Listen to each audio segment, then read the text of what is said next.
Hello YouTube world, Pretend Farmer here. Not a real farmer, just vacationing. You know, I've had a lot of people that got chickens this year ask me, how do you go on vacation when you have chickens that you have to leave at home? So, in this video, we're going to talk about how to go on vacation when you've got chickens. So if you're watching this video, Pretend Farmer has already been on vacation and returned. Pretend Farmer went all the way down to Florida this year for a whole week. Hey there, Molly. Oh. This video is going to address the issues of going on summer vacation. Obviously, if you live in a very cold climate and you're going away for an extended period in the winter, there's going to be a few things that are different. But in this video, we're talking about exclusively summertime. You're going on vacation to the beach for a few days or a week, whatever. Now there's a couple factors that are going to come into play with how you do this. The number of chickens you have, the area you live in, how long you're going to be going. So we're going to get into all that in this video. Aren't we, Miss Molly? First, let's talk about the most important thing you need to see to when you leave your chickens at home. Water. Kind of like people, chickens can go a lot longer without food than they can water. You let a chicken go for about 2 days or so with no water, you're probably going to have a dead chicken. So, most of you are probably using something similar to this for your water for your chickens.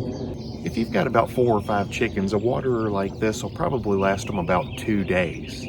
But maybe you want to go on vacation for 4 days. Now, common sense tells you you can go out and buy another waterer just like this, or maybe one a little bit bigger, and that should give them double the water supply to get them through about 4 days.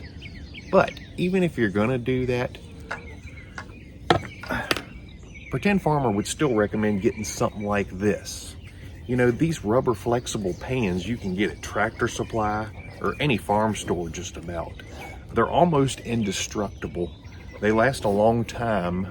They're very easy to clean out. They're rugged. You can do whatever you want with them. But these can hold a good bit of water. I'd recommend filling up a pan like this full of water when you leave your chickens.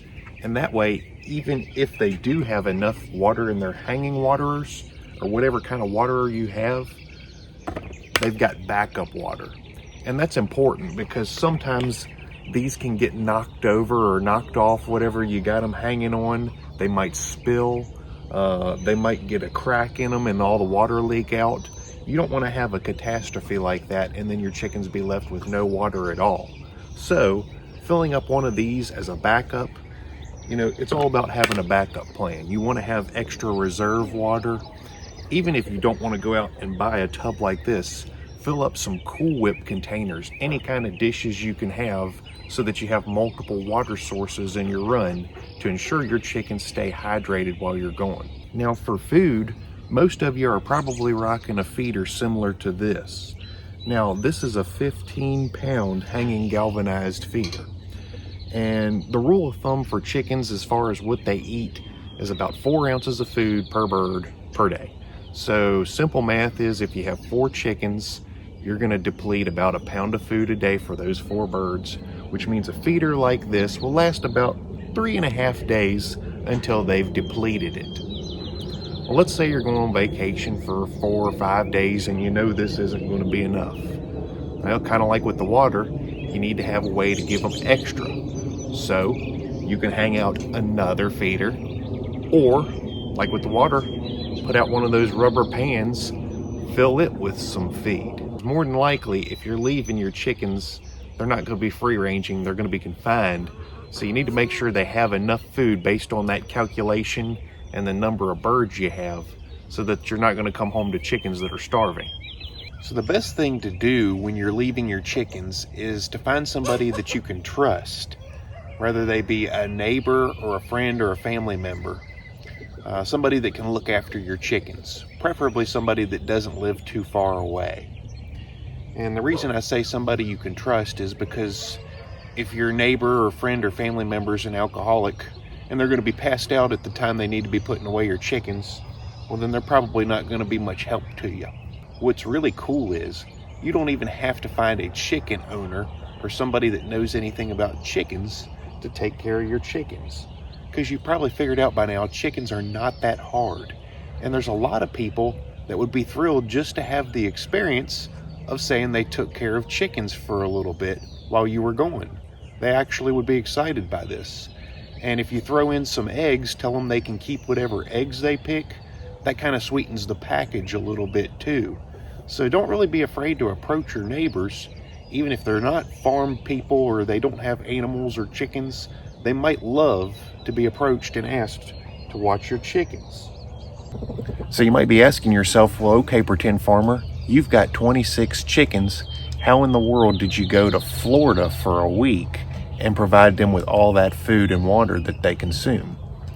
Well, here on the Pretend Farm, as you know, we're rocking the feed silos from Coop Works, and I did a video on these you can check out if you want to know more about them. But in a nutshell, my feeder holds 40 pounds of feed, and they've got a waterer there with nipples that holds 8 gallons. So my chickens were not going to need much, but based off the calculations I gave you, my chickens were going to consume over the course of a week about 45.5 pounds of feed. 40-pound feeder. I recruited somebody to keep a watch on my chickens, and I told these people, I said they're not going to need much. They just need a little bit of monitoring, maybe a little bit of work on your part.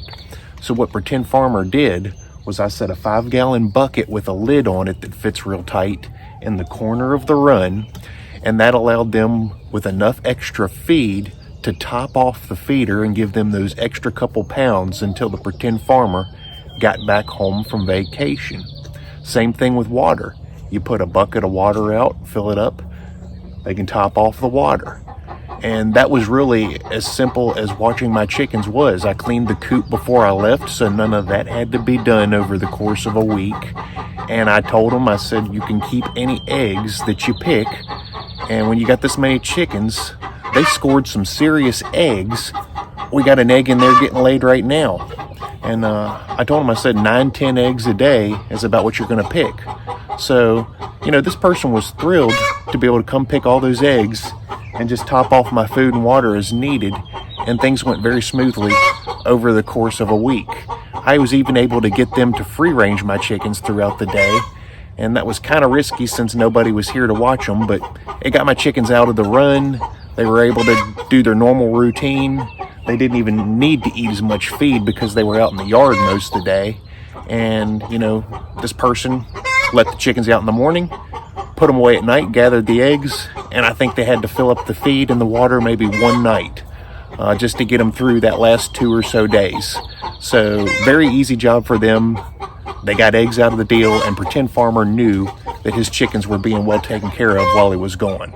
Now, another good thing that you don't have to do, but Pretend Farmer highly recommends this, is to get a camera system. This is a refurbished Blink camera that I got off Amazon, and it was a 2-pack for $100. By having a camera in the coop and a camera out in the run area, I can monitor the chicken feeders, the waterers. I can make sure nothing's been knocked over. I can see them eating and drinking. I kind of know that everything's okay. And while these cameras are battery powered with like AA batteries, they're not set up for continuous monitoring, but they're motion activated. And so usually what I'll do is I'll turn the motion on at night, which helps alert me to see if a predator's trying to get in or something.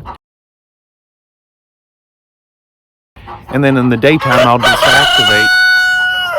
Bucky, do you mind? I'm trying to make a video here. In the daytime, I'll deactivate the motion recording because it's constantly picking up that motion and just tons of videos being recorded. But I can still click on that and watch a live view when I want to check in on my chickens.